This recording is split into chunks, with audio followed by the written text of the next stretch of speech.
end of this assignment, you will be able to describe how to change the desktop wallpaper and explain how to create a desktop slideshow.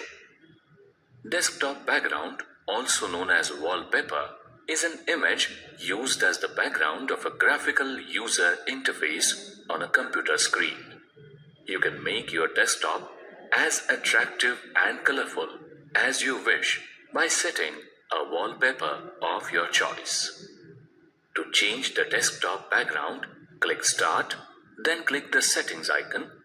From the displayed window settings options, click Personalization.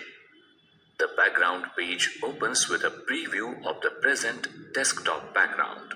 The options on this page enable you to customize your desktop background. Another way of reaching this screen is to just right-click on the desktop and click Personalize. Let us see how to set a picture as your desktop background. The default option for the background drop-down is Picture. You may select a picture from the displayed ones. As you select an image, notice the preview of the desktop background changing accordingly. Alternatively, you may select a picture on your computer by clicking Browse. When you find the picture you want, double-click it. The image appears in the displayed list of images. The preview changes and the selected picture becomes your desktop background. You can also directly make any picture as your desktop background. Simply right-click the picture stored on your computer and select Set as Desktop Background. After you have chosen a picture for your desktop background, you may choose how you want it fitted on the screen. If you choose Fit, you will see some portion of your desktop on both sides of the image. You can set a color of your choice as the background for this image. For this, click the background drop-down and select Solid Color. Then, select a color from the displayed palette. You may click the Custom Color option to choose a variation. The preview changes as per your selection.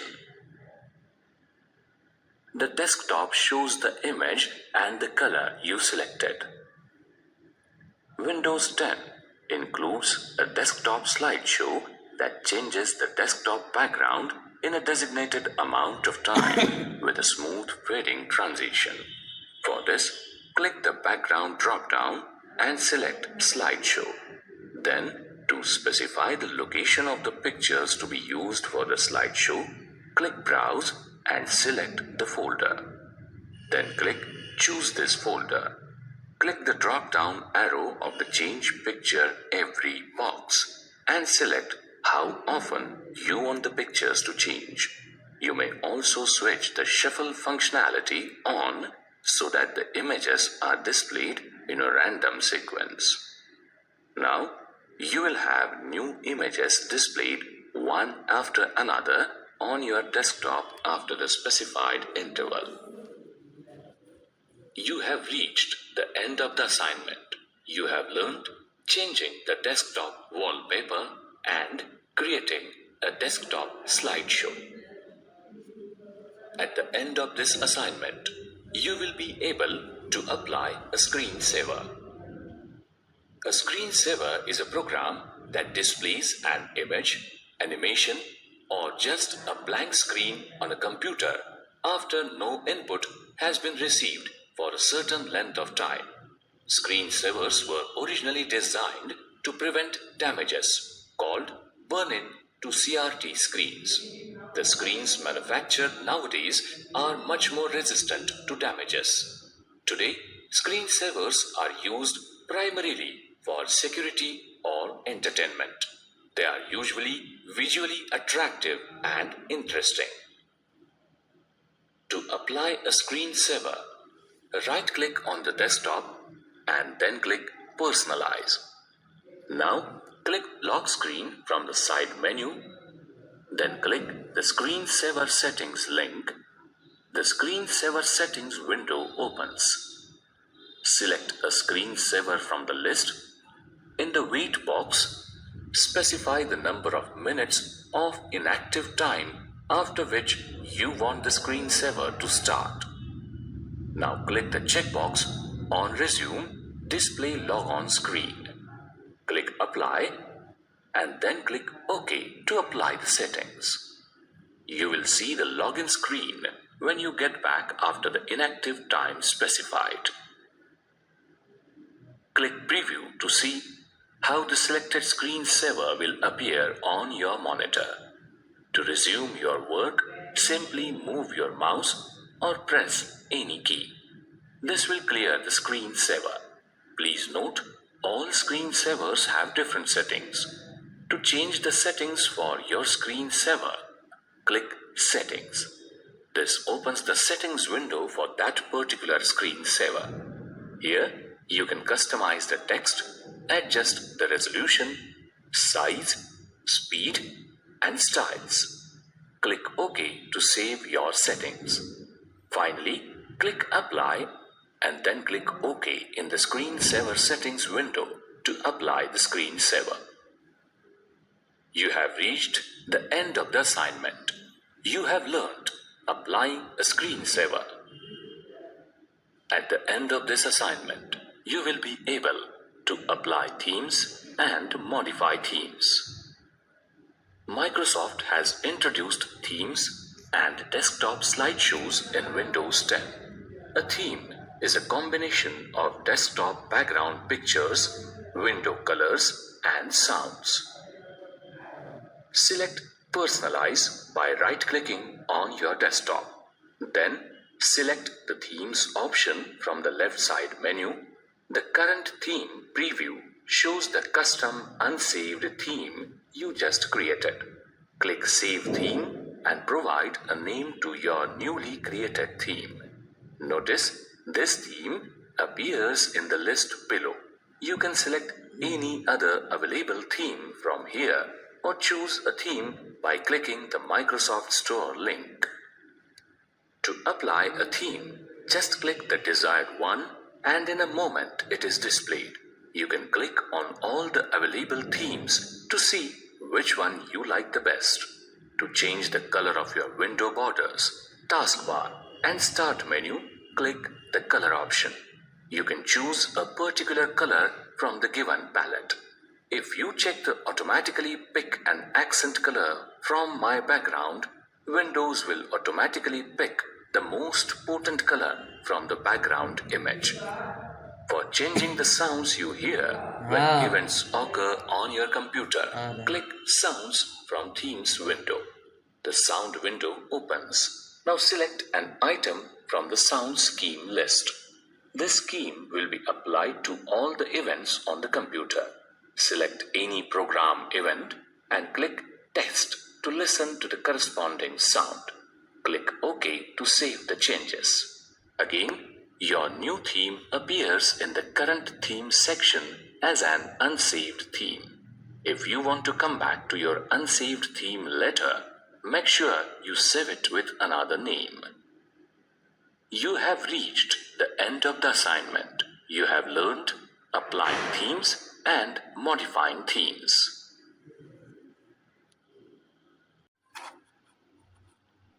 This assignment, you will be able to describe the features of Microsoft Paint, use drawing tools, create shapes, use the text tool, and use the eraser.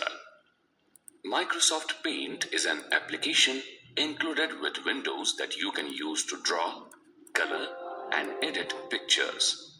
You can use Paint like a digital sketchpad to make simple pictures, creative projects, or to add text and designs to other pictures, such as those taken with your digital camera. To start Paint, click Start. Scroll down the alphabetical list on the left to Windows Accessories and click from the drop-down list, select Paint. You can see an empty window. This is a new document. Drawing and painting tools are located in the ribbon at the top of the window. The illustration on the screen shows the different parts of the Paint window. The ribbon in Paint includes a handy collection of drawing tools. You can use these tools to create freehand drawings and add a variety of shapes to your pictures. Some tools and shapes, such as the pencil, brushes, line, and curve, let you make a variety of straight, curved, and squiggly lines. The pencil and the different brushes can be used to make completely random, free-form shapes. Saving a file. First, let us save this document and name it. Click the File tab and then click Save. In the Save As window, browse to the location where you want to save the file. You may select the type of file you want to create from the Save As type list. For now, let the default type PNG remain. Enter the file name and press Save. The file is saved with the extension .png. Alternatively, to save the document, you may click the Save icon on the Quick Access toolbar and follow the same procedure. Let us learn to create a birthday card in Paint. First, we will insert a shape. On the Home tab in the Shapes group, click the arrow at the bottom to view all shapes in the list. Now click the rectangle shape. Drag the pointer in the drawing area to draw the shape. The Color 1 box in the Colors group indicates the foreground color and the Color 2 box indicates the background one. Since the default foreground color is black, the shape we drew has been drawn in black. Click Color 2 and select the light yellow color square. Now click the Fill drop-down list in the Shapes group. From the displaced options, select Solid Color to fill the rectangle with the selected color. Let us insert a rounded rectangle inside the rectangle we inserted. Click the rounded rectangle icon in the Shapes gallery. Now select purple as the background color. Then click the Outline drop-down list in the Shapes group. Select No Outline from the list so that the rounded rectangle is created without an outline. Drag the pointer in the drawing area now to draw the shape as shown. Now insert the other shapes and fill them with color as shown in a similar way. We will now learn how to use the Brush tool. On the Home tab, from the Brushes drop-down list, select Airbrush. Now click Color 1 and then click the orange color box. Drag the Airbrush tool to draw the ribbon for the balloon as shown. Draw the images in a similar way using the various brushes available in the Brush tool. You may use the Eraser tool to erase parts of your picture. On the Home tab in the Tools group, click the Eraser. To change the size of the eraser, click Size and make your selection. Let us erase the green line we drew. You need to remember that any areas that you erase will reveal the background color, that is Color 2. So we first need to set Color 2 to the background color of our picture, in this case light yellow. Now drag the eraser over the area that you want to erase. The Text tool. Now we will insert some text in our card. Click Text in the Tools group and drag the pointer in the drawing area to create a text box. A new text tab appears under the heading Text Tools. In the Font group, select a suitable font, size, and style. Choose the color from the text box background by clicking on Color 2 and selecting the color from the Colors group.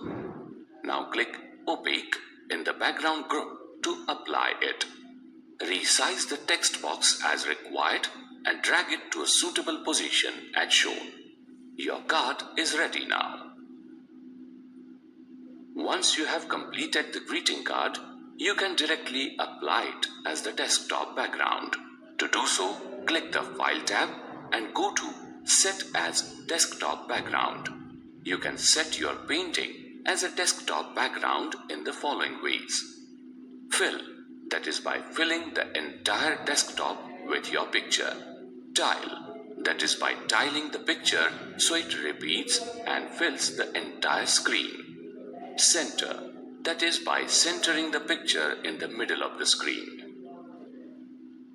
You can convert your greeting card into various file formats and save it as a different type of picture file. When you save a picture in a different format, the original picture is not replaced. Instead, a new picture file is created and saved. To save a picture as a different file type, click the File tab, point to Save As, and then click the New Picture file type. Type a file name in the file name box and then click Save. You have reached the end of the assignment. You have learned the features of Microsoft Paint, using drawing tools, creating shapes, using the text tool, and using the eraser.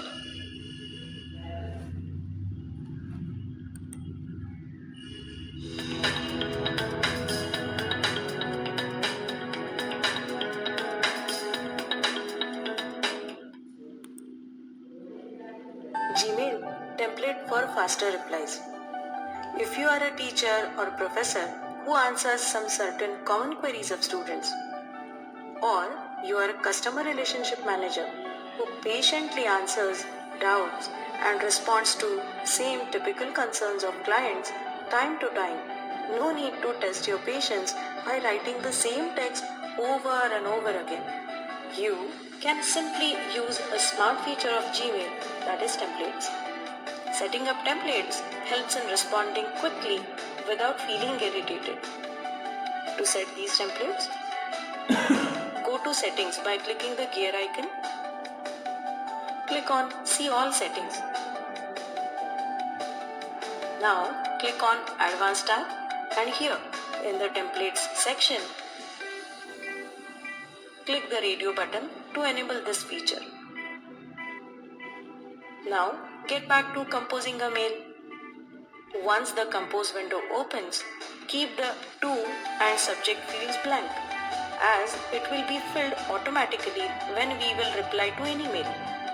In the body, draft the mail as you want it, and now click on More options. Here click Templates, click Save Draft as Template, and now save as a new template. Though, please remember, while saving the template, please remove any automated signature if it is present in the draft. Otherwise, while you use this template, it will include that automated signature as well.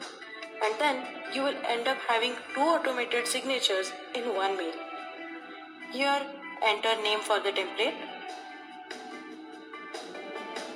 And now, you may simply delete this draft. Now, open any mail that you want to reply to using the template. Click Reply. Again, click More options. Here, go to Templates and insert the Save template. And the reply is good to go. Do try it anytime when you feel you are writing similar responses again and again.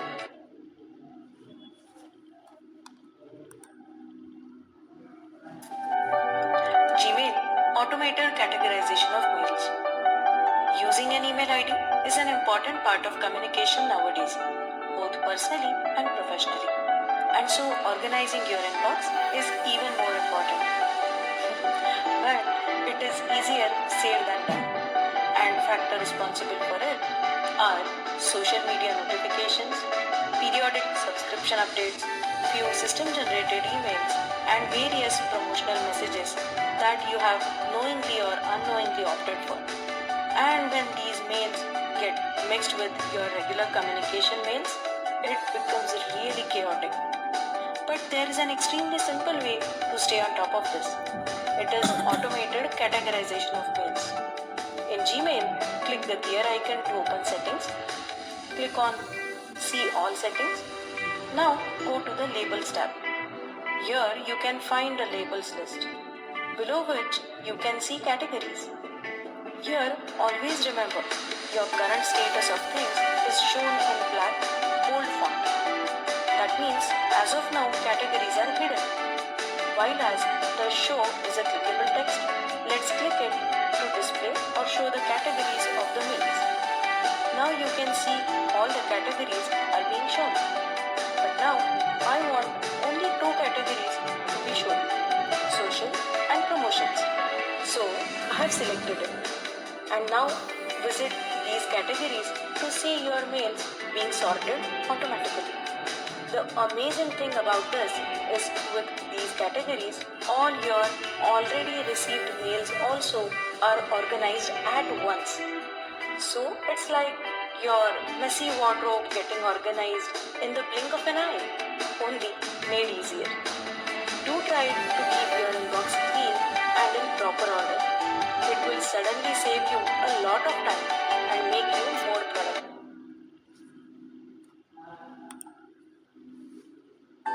Gmail Schedule Send. Smartphone has made our life quite simple and it has brought flexibility in our work style. And many professionals seem to be taking its advantage to the fullest.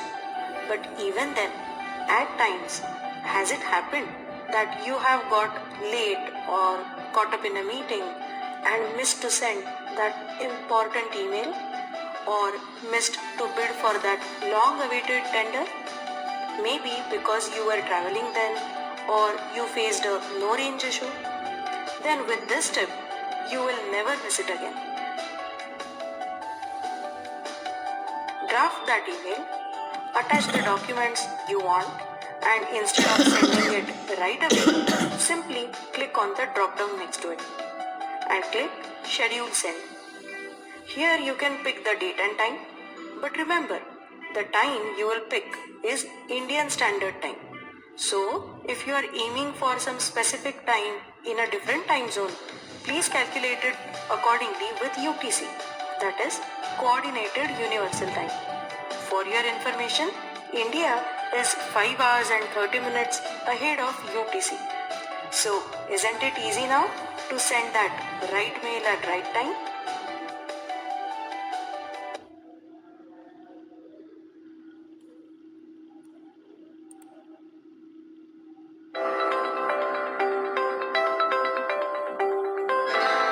Hi everyone. Today I would like to share a few quick working tips with Gmail. As you can see, there is a draft of email in front of me. And here I would like to nominate a certain person with some certain work. Now while most of us make use of WhatsApp even for business purposes, official purposes, isn't it easy to allocate the work to some certain member immediately? I guess nowadays it's one of the efficient ways of managing your big team. But same convenience now you can get even while you are writing a mail. For that, simply type an @ and start typing the initials of mail ID you want. And that's it. The list of mail IDs that you may want appears in front of you. You can simply select the mail ID that you want and move on with the kind of work you want to assign. Isn't it easy? While we send our email, isn't it always important for us to understand whether the mail has reached the correct email ID? And yes, that's the reason why most of us, especially the people who are used to work with MS Outlook, always use feature of read receipt. But remember, it's not exclusive only to that particular application. In fact, you can get the same facility even in Gmail. Let's see how. Click here on more options. Here, you can click on request read receipt. And now, once I have sent this mail to this particular mail ID, I get the read receipt once this mail is opened from this particular mail ID. Isn't it useful? Do try it next time when you send a mail through Gmail.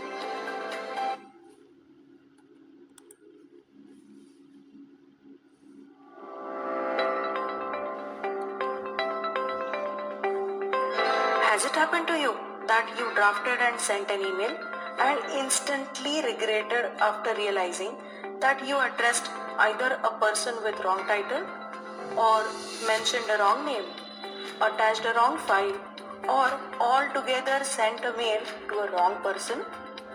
Well, what are the chances to save yourself from the embarrassment in such a case? Very few, huh? But Gmail understands that to err and do such mistakes is only human and gives you a chance to undo it. For example, I'll share my goof up with you. I drafted a mail for a lady and by mistake I addressed her as Sir. Now, this is my client, and it would be utterly mortifying for me if she reads it. But I realize it only after pressing that send button. Your Gmail is my savior. I get the notification that mail is being sent, and I also get a chance to cancel it. I take this opportunity and cancel it right away. It feels relieving, right? Well, by default, this notification lasts only for 5 seconds. But good news is, we can increase this time window. Let's do that. Click on gear icon to open settings. Now click see all settings. Here, now in the category, find undo send. You can see the send cancellation period is set to 5 seconds. Click on the drop down to increase it. And now you can have little more time in hand if you want to cancel that send mail. Isn't it great?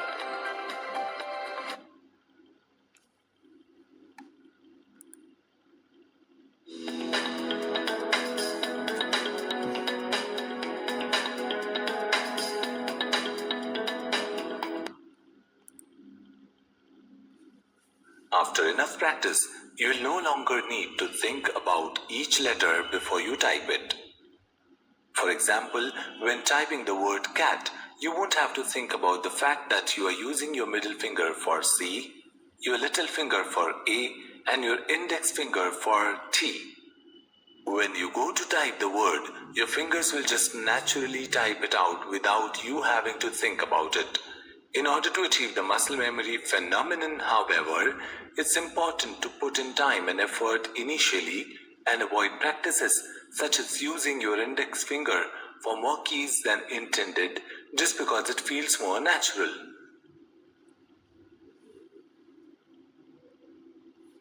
It's important to reduce the movements of your fingers as much as possible when learning how to type.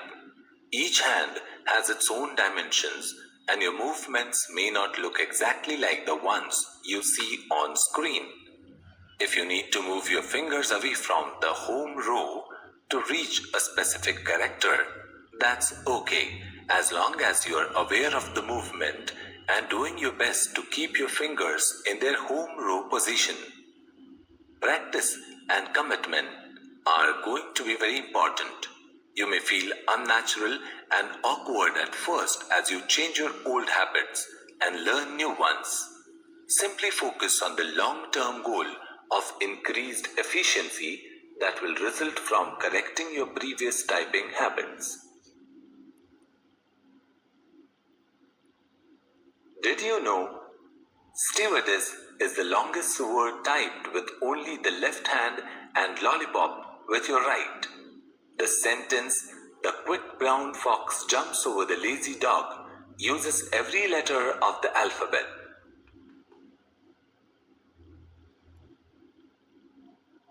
Measuring progress. What is WPM? Typing speed is measured in words per minute, that is WPM. This is used as one of the criteria for recruitment and jobs involving intensive typing. WPM does not literally mean whole words, but word units. For speed of different people to be comparable, it must be measured in standard units. If actual words are used for WPM measurement, test results would not be comparable unless the same texts are used for everyone in their typing speed tests. This would possibly bring in the memorization factor, and typing in memorized words would not produce accurate results. In a typing test, one word unit consists of 5 keystrokes. Thus, typed is 1 word unit, while type on it is 2 word unit. Yes, spaces are counted as keystrokes too.